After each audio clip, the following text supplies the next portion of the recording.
Welcome back to my channel mga ka-vlog. Ayan, nandito po tayo ngayon sa Pasay City, dito sa may malapit po sa EDSA. So, magpo-food galore na naman po tayo. Food crawl po tayo dito sa ano kasi ang dami pong street po dito sa Pasay City. So, dito po tayo maghahanap ng malalapang for today. Tara, let's go!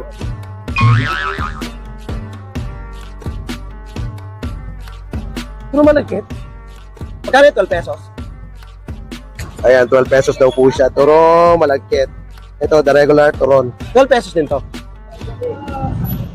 Ano po?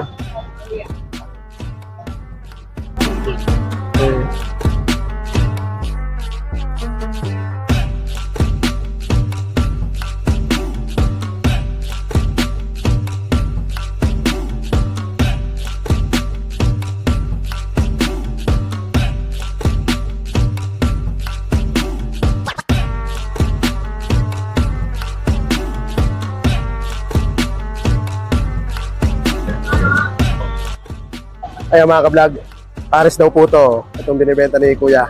Pero, ayan, yung lalagyan niya para sa shopee.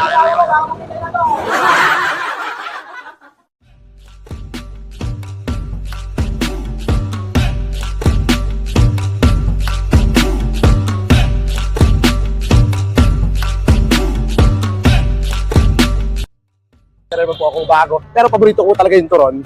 So dito, meron silang turon na ito, malagkit daw. So first time ko po makakita ng gano'n. Kasi usually, di ba yung mga turon is saging. And yung parang kamote cube, ganyan. Pero dito, kiyate. Ito, ayan o. Ayan o. Turon na malagkit daw. And this is the regular turon, yung saging. Tapos si ate, meron siyang turon na malagkit. Manapin po yan kasi. Yan po yung turon ni ate ito. Ayan. Tapos this one. Ano to, maruya, no? Maruya daw to, pero ito, madalas ko makita. Ito naman, siyempre, pancake. Pero yung hindi pa natin natitikman, ito. Itong turon ni ate na, ano ba tawag dito?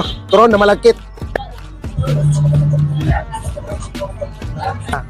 Titinda ng drinks. Tama-tama ngayong malamig. Mainit na panahon.